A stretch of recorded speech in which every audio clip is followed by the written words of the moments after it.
Davis. And my grandfather, when he was 17 years old, was working. They had this gigantic saw blade.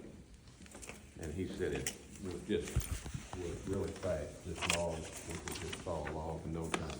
And he was standing by a man by the name of Sam Spotswood, and who slipped and fell into the saw and had the top of his head. A somber note, I just happened to think about that. I'm Davis Lee Downs, and Bonnie and I live up toward Wakefield. We're friends of John's and know a lot of you. Known you for a long time. I've been fooling with guns. Well, I'll be 80 in March, and I've been fooling with guns since I was about 13 or 14.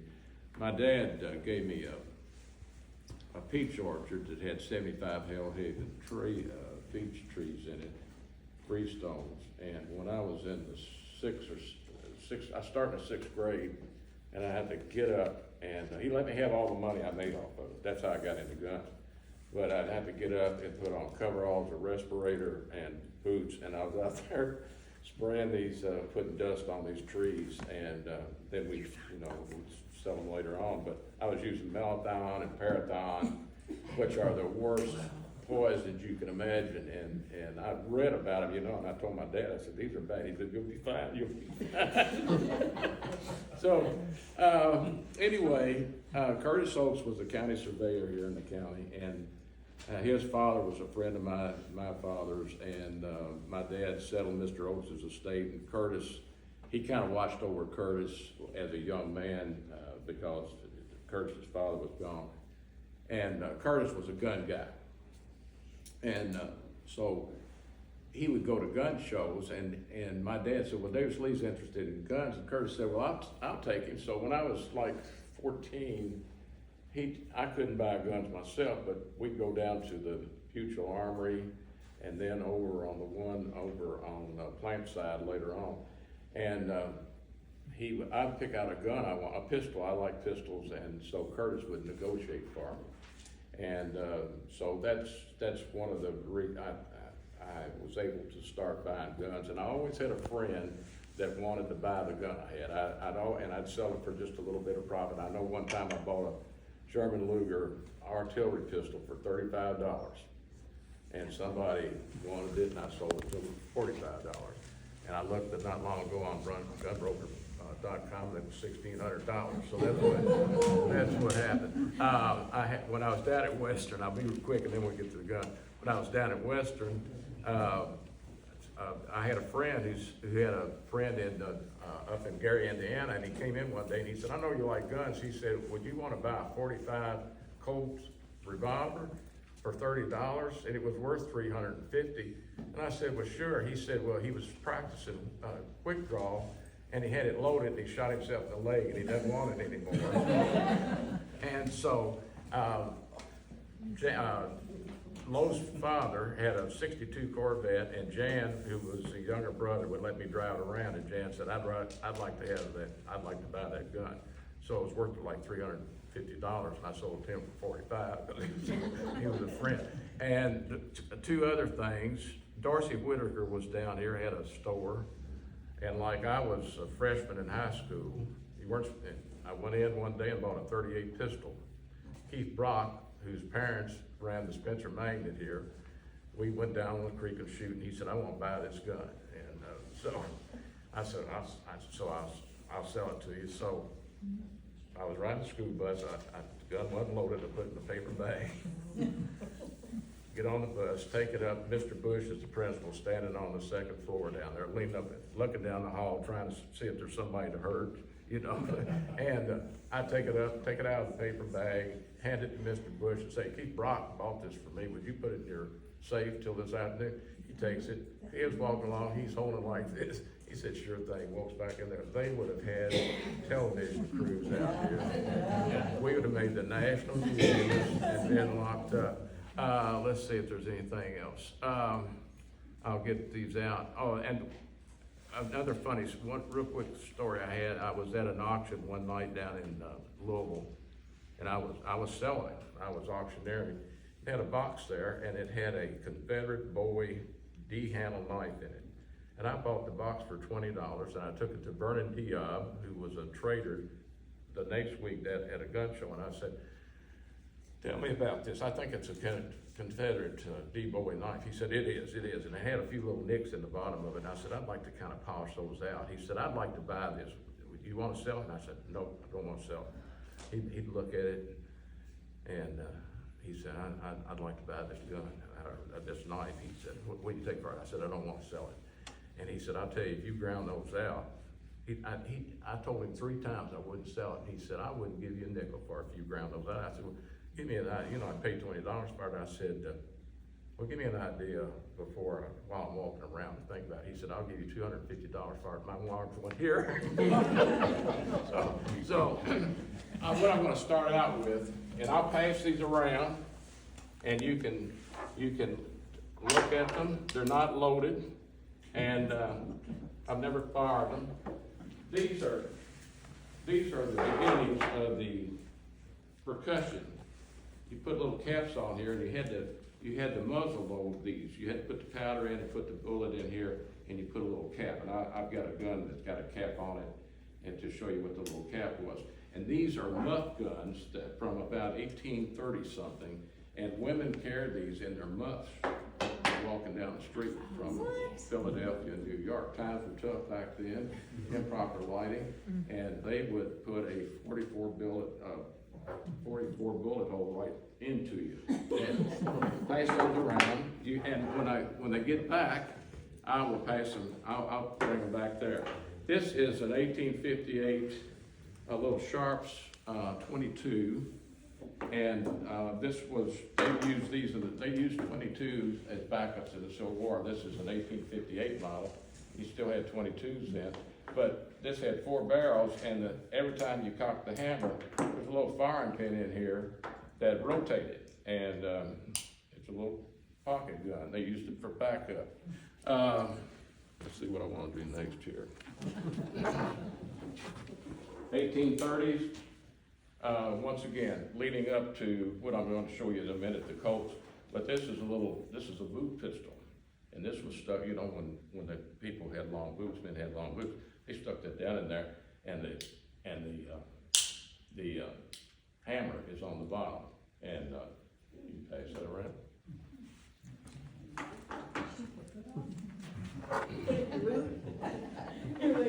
Put it back in your boot. I want a picture of that.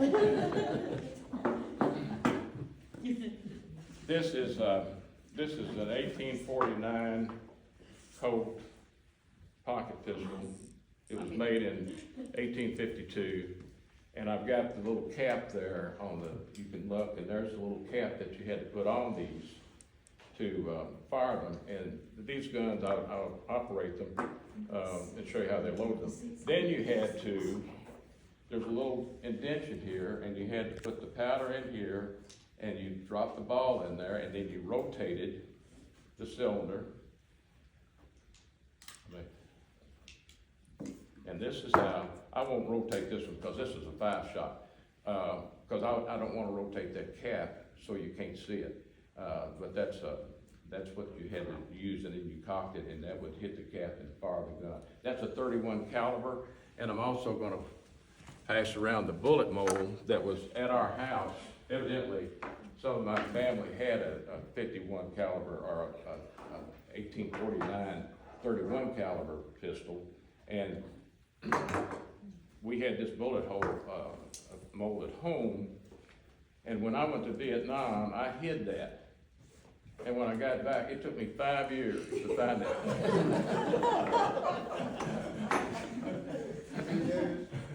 It took me 5 years to find a shotgun barrel for my 870 that I hid one time. You put it somewhere safe, and it's really safe because you can't find it. This was a Civil War pistol, and this is an 18. When was this one made? Let me see here. This was made in 1863, and it came out of the Atlanta campaign. And this was a belt pistol, and you could tell because what they did, they filed the sight off the front so it wouldn't hang on their clothes to get that out. Now this one when you loaded it, you had to put the cap on it, and then you had to do, like I told you, put the powder and the bullet in there, and then you had to tamp it down like that.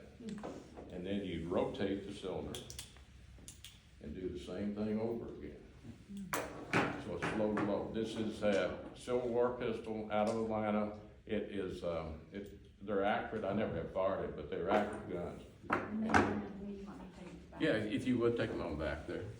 And if you have any questions along the way, ask me and I'll be glad to tell you. All right. This is the first little, I'll pass this around. This is about an 1858 Smith & Wesson 22, and this was a little backup gun. And let's see here. That you had to load it. You had to take the cylinder out and load it like that. But that's a little 22. That is the earliest form of Smith & Wesson pistol right there. This is a little. This was made in 1865, and this is a little Sharps pistol, a Southern. I'm sorry, it's a Southern. And this barrel, it rotated. Bonnie gave me that for Christmas because I saw it in an antique shop, and I thought it was kind of neat the way that the barrel would swing around to load. It was a little single shot.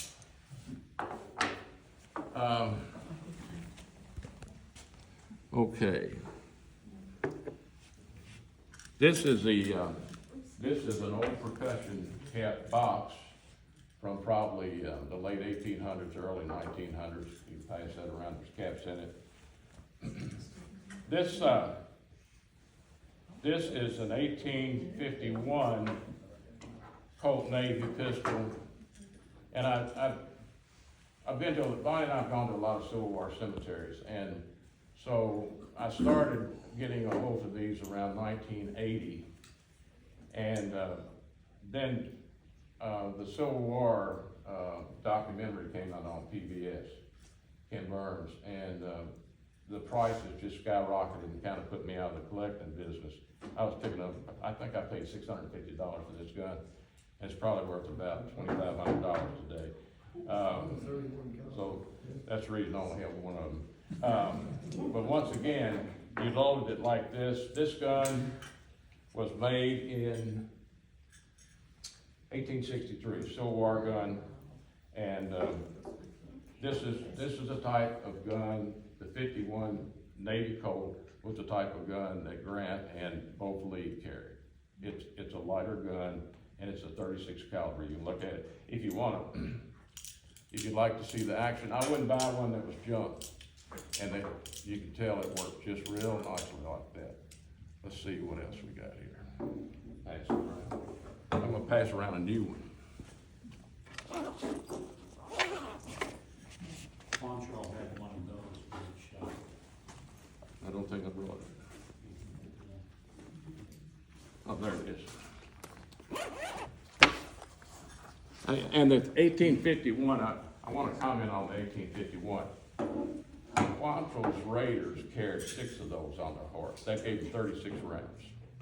And they fired them half loaded. They didn't put full loads in because the recoil took them off their target. And they found they were just as deadly by half loading them, and that way they could keep and they practiced shooting telegraph poles at full gallop. And Quantrill sacked Lawrence, Kansas, killed 170 some odd men. Women would lay on their husbands and plead for their lives, and they'd just stick their pistols in under their wives and kill them. And then Quantrill wound up here right behind John's house in May 10th of 1865, and that's where he was shot. And they killed Clark Harkin Smith and Dick Glasscock. And then they took Quantrill to Louisville, and he died a few days later. This is a Colt, but I wanted to show you what a new one was like. And once again, if you want to, that's the way you do it. You just pull that back and you press the trigger. You're welcome to rotate that and see how they feel.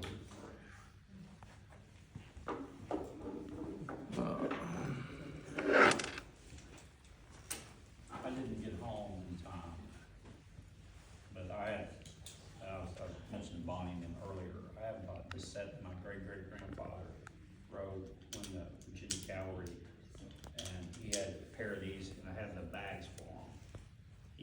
I'm right at 6 feet, he was 5'11" according to the documents, whatever, but they would carry them like this and draw and fire.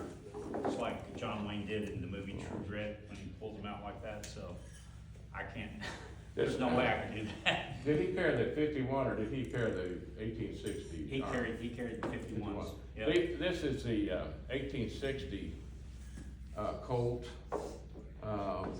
44, and it was made in 1862. You can look at the serial numbers, and Colt has a website, and you can actually you can go to that website and put the serial numbers in and find out when these were produced.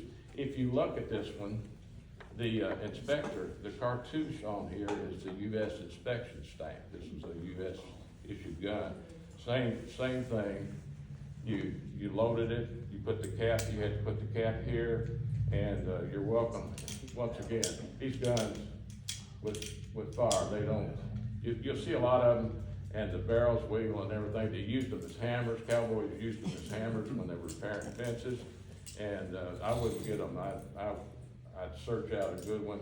This gun is pretty much is carried.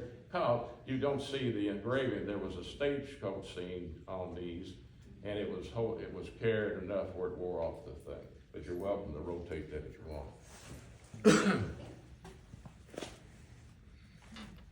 Okay, I'm going to show you that was 1860.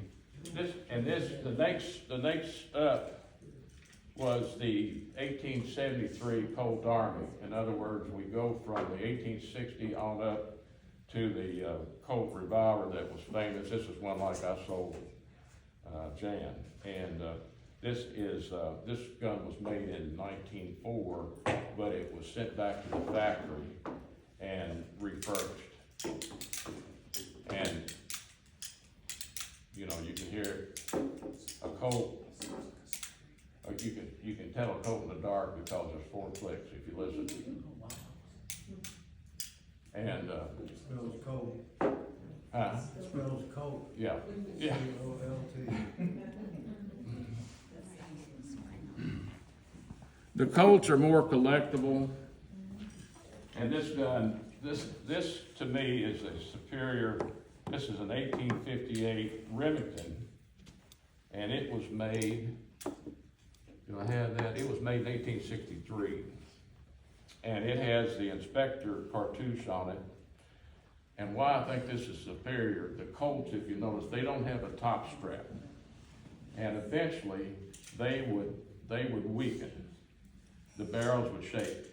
This gun right here is still one of the most powerful handguns in the world today. It's a 44. If you notice, the cylinder is real long. It held a lot of powder, and you're welcome. If you would, if you want to, you can feel how tight that thing is when you, and it's tight and accurate. I never have fired. I fired reproduction, but I've never fired this one. But once again, it's an 1858 Remington with the top strap on it. Let's see. I'll show you I bought a couple of Edge weapons. This came out of Georgetown and came down from a rider with John. That was the fellow told me this came out of John Hunt Morgan's, one of his riders, and it's a Civil War Bowie knife. And I thought I'd just show you the Edge weapons. Bonnie and I were. They were having an auction in Lexington. We were up there to take Todd out for dinner one night, and they were having an auction. And so we just rode out to it, and lo and behold, they put this sword up, and it's an infantry foot officer's sword from the Civil War. This is shark skin on the handle, and there was a fella standing beside me, and he bid $95, and I bid $100, and got the sword.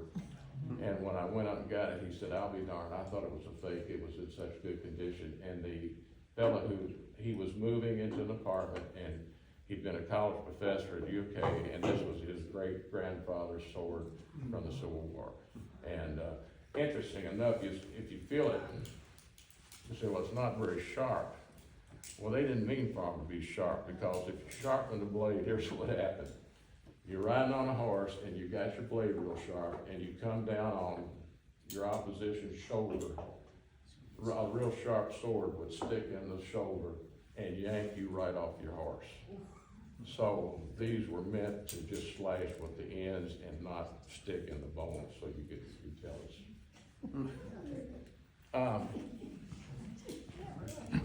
And I thought I'd show you that. I did a couple of World War IIs.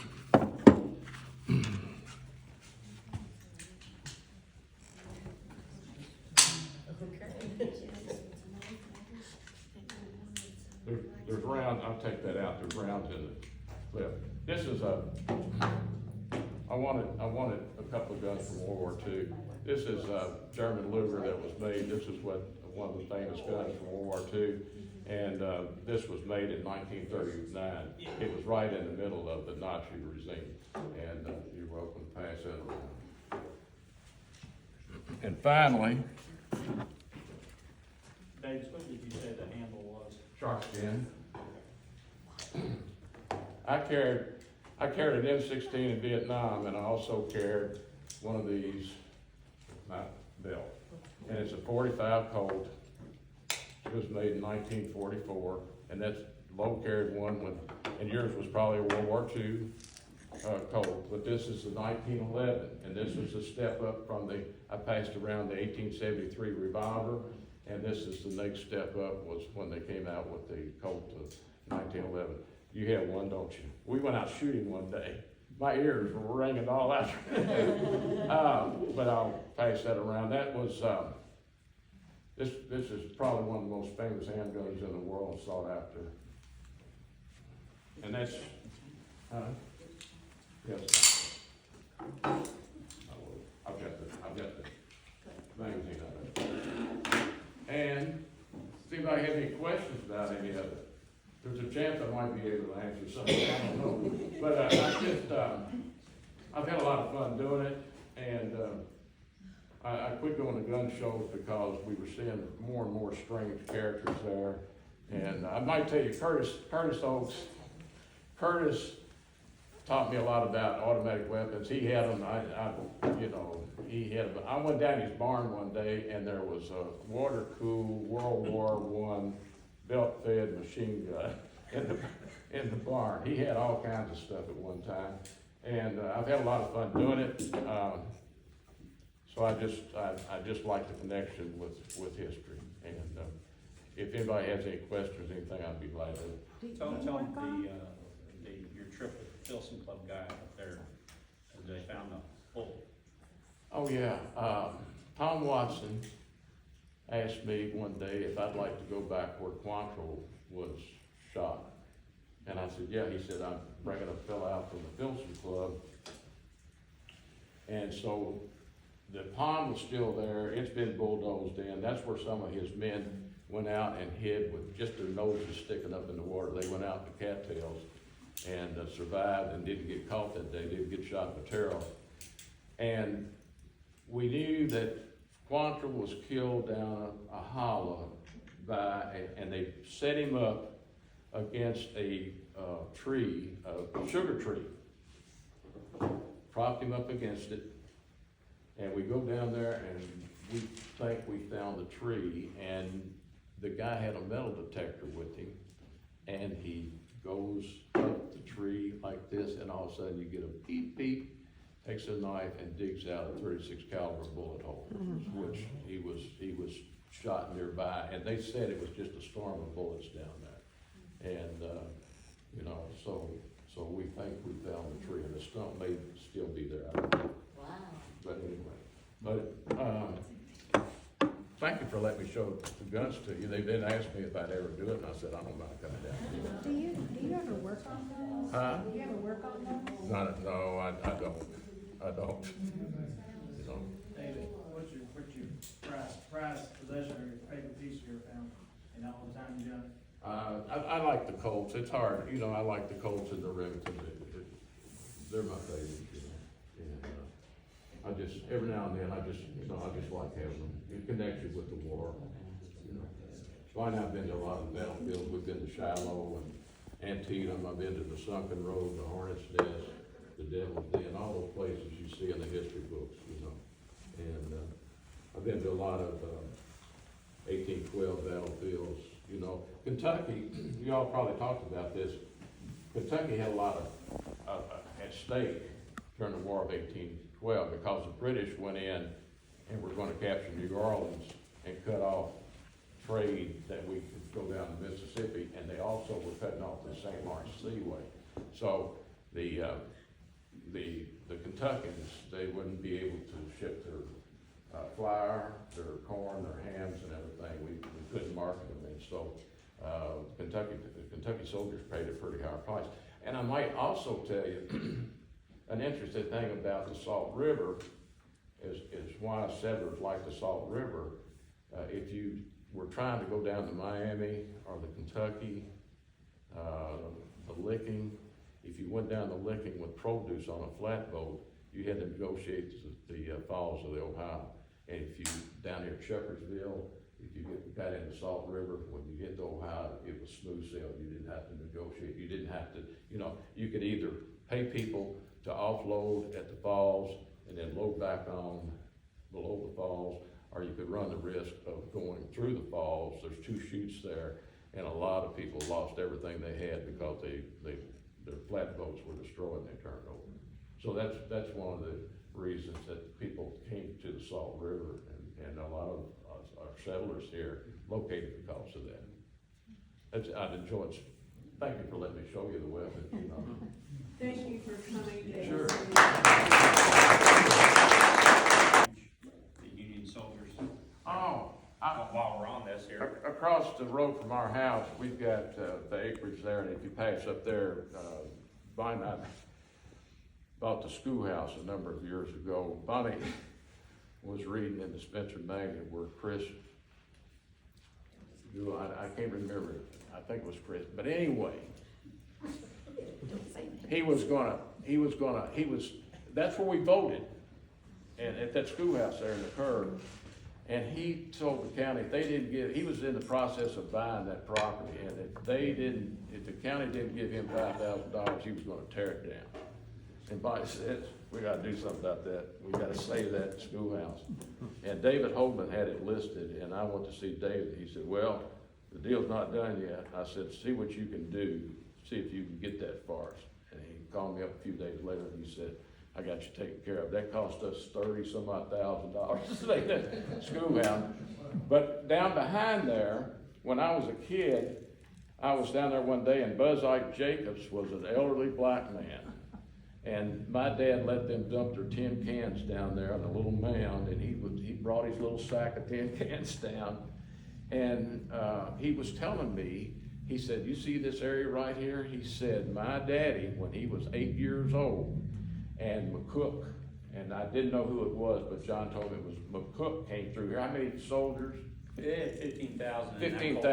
15,000 soldiers headed from Taylorsville, went to Bloomfield. Yeah. And John you came up with a story that a Indiana trooper wrote. Yeah. about 3.5 miles from Taylorsville. They went down and camped where a rock fence was, and that was the place. And Buzz Ike Jacobs said his daddy was 8 or 10 years old, and the soldiers gave him money to water their horses and to shine their boots. And I let some guys go down there one day and they had a metal detector, and I said, I don't think you find anything, and they didn't, because they just camped there, I think, one night and then moved on through. And then they went to Bloomfield and then turned left and headed toward Chapel, you know. I have a photograph. One of my ancestors was a photographer. He was assigned to the Union Army under Matthew Brady's group.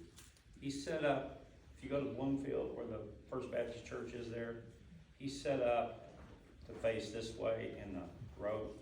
He has the Union forces marching down that hill and making a turn to go to Chapel. And that's the same group. The following They went up there in Fort Collins because there was a drought. And some of them went out through Shelbyville, They came through Taylorsville, some of them went to Shepherdsville. Shepherdsville, Some because went they're, down Boys Town Road too, They- and drank the well dry. okay, they just drank the creeks, the streams, and down where I was talking about, on the branch down there, on that other side of our farm, there is what they call a washover down there, there's a pool of water. But everywhere they went, they just emptied it. Yeah. You know, and then went on up to Perryville. They got to Taylorsville where our Masonic Lodge is out there, and the Lord gave them water. John was talking about the railroad. My dad got me, and Donnie Darnell, and Charlie Stout, I think Charlie was in it, and Jay McMillan, and put us on the train I think it was April of 1953, and we, And Nancy Ann, and we rode the train to Bloomfield on the last ride. And went across the back of our farm, went through the tunnel. And the trestle, how high was the trestle here? The first one was 400 feet long and 95 feet tall. You know, That's right before, it's called the Montgomery Trestle, named after the guy that owned the farm there, 1 mile out. And once you cross that, then you entered onto what was Jesse Owen Shelburne's farm. And then there was about almost a half mile or whatever before you went into the north end of the tunnel there. and then, as a kid, you know, that 95-foot trestle, you know, was a long way up. Those abutments are still down there for that thing. They're huge. I ran across an article, about, fall of 1888, there was a political event taking place here in town. And the Spencer County Poor Farm at that time was go all the way up to the top of the hill to the end of where all the homes are up there, where Foreman had the farm. That was the Spencer County Poor Farm at the time. And this fella had walked the tracks, which people walk the tracks to get around these into Taylorsville to attend the event. And a group from Bloomfield rode a hand car. That 10 miles all the way to town. And so this guy leaves and he's walking up the tracks, goes across to the Saw River Bridge and on up through there. He gets up to the Montgomery Tunnel and these people are coming up there on the hand car. And according to the story, it was dark where they hit him and he plunged to his death. And 3 days later, a railroad carpenter showed up to do some work, whatever, look at the trestle. He found the body. So, but I mean, looking at that now back there, you can see the ravine, and just imagine how it's awe-inspiring just to see how deep that thing was. And these people built these things back before we had OSHA, before we had all these other things. They were out there working. You know, I have luckily in the 80s, when I came home from leave from the Navy or whatever, Mom liked to go to estate sales and things like that, and she took me to one over in Shelbyville. At the time, back when they were building the railroad, it was Cumberland, Ohio that was building it. And this guy's name was O.H. Williams. He had a photography place over there. And his mother was from Bloomfield, and his father was from Paris, Kentucky. How they met, I don't know. But anyway, he had the photography business. Cumberland, Ohio hired him. And he photographed from 1879 till the first train left out here in January 1882. He photographed the building of the railroad, the stations and all that. And I acquired every one of those stereo views from then. So those will be on display at the station when I open it. But it shows them constructing the Montgomery Bridge up here. The railroad gang that was out there doing it, these huge blocks of wood, you know, they're just sawing them like that. It's unreal. You know, talking about railroads, what we don't often think about is that in the Civil War, troops were transported like at 55 and 60 miles an hour on the railroad. You know, they just all were marching. They could get a number of people somewhere pretty quick. You know. And the Confederates, they murdered an engineer down in Georgia, one time because they thought he was going too slow. You know? So they moved the troops Yeah. on the train? Dave's, do you know, Robert Thomas? You know, Robert. No. He lives up there by the, Masonic Lodge. huh? Masonic Lodge? Yeah, the Sonic Lodge, anyway, Oh. Andy's. Yeah, I saw Bob, Bob, Oh, yeah. yeah, okay. He told me that, when he was truck driving back in, I think it was the twenties or something, and he went out to Missouri, and he'd been going out there back and forth, and he fell in love with the girl that was out there, but the father wouldn't let him marry her because it was too far away, and he thought it was a worthless place to be. So he took pictures. The hill we live on is called Black's Hill, because there was a family named Black that had a 2-story or 2 or 3 story mansion up there where, on the Redmond's farm, right across from ours, where their pole barn is at. And most of that is buried in our property. There was 2 or 3 ponds there, and they just shoved all that over into our property and covered it with dirt. Well, anyway, he said somewhere in the 20s or 30s, he took a picture from the end of the hill that looks down on the Salt River, looks over into Taylorsville, and he took those pictures out to Missouri to show his dad, I mean the girl's dad, so that she would be allowed to marry him. And I've got all 3 of the photographs, and I made it into a panorama. It still didn't work though, did it? Yeah, it did. Yeah, he married her, brought her back. So that's where she came from? Yeah, she came from Missouri, and his dad, that's what happened. His dad got his wife from Missouri Oh. through having them pictures of Taylorsville, and so I made it into a panoramic of the 3. He gave me copies of the 3. Bob Thomas goes in to see Nathan Nation, said, Nathan, I'm gonna burn down the tobacco barn. Nathan says, you can't do that, Bob, times have changed out here. He said, by God, I'm gonna do it. And Nathan said, okay. And Nathan said, well, I just called the state fire inspector, and he came down for a visit. And, it cost Bob $5,000 to go ahead and go. Well, said, well, I bet Bob doesn't burn down any more barn. That's about enough history tonight, huh? He did burn it down? Just burn it down, yeah. So by God, I'm gonna burn it. Cost him $5,000. John, our tobacco barn blew down, and John got some material out of it. You got some 6x6s, and he was a big help.